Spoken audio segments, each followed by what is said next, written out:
10ನೇ ತರಗತಿ ದ್ವಿತೀಯ ಭಾಷೆ ಕನ್ನಡ. ಮೊದಲನೇ ಪದ್ಯ ಬೋಧಿವೃಕ್ಷದ ಹಾಡು. ಮಕ್ಕಳೇ, ಈ ಎರಡು ಪದ್ಯಗಳನ್ನು ಪರೀಕ್ಷೆಯಲ್ಲಿ ಬಹಳಷ್ಟು ಬಾರಿ ಕೇಳಿದ್ದಾರೆ, ಅದರಿಂದ ಅಭ್ಯಾಸ ಮಾಡಿ.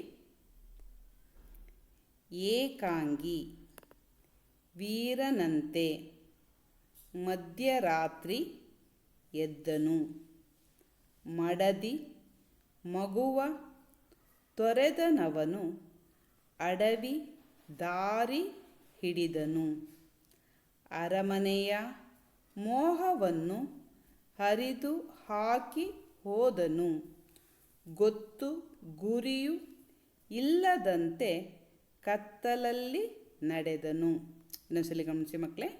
ಏಕಾಂಗಿ ವೀರನಂತೆ ಮಧ್ಯರಾತ್ರಿ ಎದ್ದನು, ಮಡದಿ ಮಗುವ ತೊರೆದನವನು ಅಡವಿ ದಾರಿ ಹಿಡಿದನು. ಅರಮನೆಯ ಮೋಹವನ್ನು ಹರಿದು ಹಾಕಿ ಹೋದನು, ಗೊತ್ತು ಗುರಿಯು ಇಲ್ಲದಂತೆ ಕತ್ತಲಲ್ಲಿ ನಡೆದನು. ಈಗ ಗಮನಿಸಿ ಮಕ್ಕಳೇ. ಏಕಾಂಗಿ ವೀರನಂತೆ ಮಧ್ಯರಾತ್ರಿ ಎದ್ದನು, ಮಡದಿ ಮಗುವ ತೊರೆದನವನು ಅಡವಿ ದಾರಿ ಹಿಡಿದನು. ಅರಮನೆಯ ಮೋಹವನ್ನು ಹರಿದು ಹಾಕಿ ಹೋದನು, ಗೊತ್ತು ಗುರಿಯು ಇಲ್ಲದಂತೆ ಕತ್ತಲಲ್ಲಿ ನಡೆದನು. ಸರಿ ಗಮನಿಸಿದಲ್ಲ. ಏಕಾಂಗಿ ವೀರನಂತೆ ಮಧ್ಯರಾತ್ರಿ ಎದ್ದನು, ಮಡದಿ ಮಗುವ ತೊರೆದನವನು ಅಡವಿ ದಾರಿ ಹಿಡಿದನು. ಅರಮನೆಯ ಮೋಹವನ್ನು ಹರಿದು ಹಾಕಿ ಹೋದನು, ಗೊತ್ತು ಗುರಿಯು ಇಲ್ಲದಂತೆ ಕತ್ತಲಲ್ಲಿ ನಡೆದನು. ನೆಕ್ಸ್ಟ್ ಪ್ಯಾರಾಗ್ರಾಫ್ ನೋಡಿ ಮಕ್ಕಳೇ.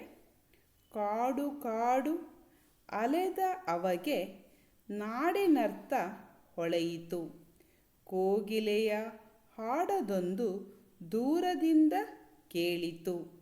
ಬೆಳ್ಳಿ ಚುಕ್ಕಿ ಬಾನಿನಲ್ಲಿ ಆಗ ತಾನೇ ಬೆಳಗಿತು, ಬೋಧಿ ವೃಕ್ಷದಲ್ಲಿ ಮಹಾ ಬೆಳಕೊಂದು ಕಂಡಿತು. ಕಾಡು ಕಾಡು ಅಲೆದ ಅವಗೆ ನಾಡಿನರ್ಥ ಹೊಳೆಯಿತು, ಕೋಗಿಲೆಯ ಹಾಡದೊಂದು ದೂರದಿಂದ ಕೇಳಿತು. ಬೆಳ್ಳಿ ಚುಕ್ಕಿ ಬಾನಿನಲ್ಲಿ ಆಗ ತಾನೇ ಬೆಳಗಿತು, ಬೋಧಿ ವೃಕ್ಷದಲ್ಲಿ ಮಹಾ ಬೆಳಕೊಂದು ಕಂಡಿತು. ಗಮನಿಸ್ತಾ ಇದ್ದೀರಾ ಮಕ್ಕಳೇ. ಕಾಡು ಕಾಡು ಅಲೆದ ಅವಗೆ ನಾಡಿನರ್ಥ ಹೊಳೆಯಿತು, ಕೋಗಿಲೆಯ ಹಾಡದೊಂದು ದೂರದಿಂದ ಕೇಳಿತು. ಬೆಳ್ಳಿ ಚುಕ್ಕಿ ಬಾನಿನಲ್ಲಿ ಆಗ ತಾನೇ ಬೆಳಗಿತು, ಬೋಧಿ ವೃಕ್ಷದಲ್ಲಿ ಮಹಾ ಬೆಳಕೊಂದು ಕಂಡಿತು. ಇದೆರಡು ಪದ್ಯನೂ ಕೂಡ ನೀವು ಚೆನ್ನಾಗಿ ಅಭ್ಯಾಸ ಮಾಡಿದರೆ ಪರೀಕ್ಷೆಯಲ್ಲಿ 4 ಅಂಕಗಳು ಬರುತ್ತೆ.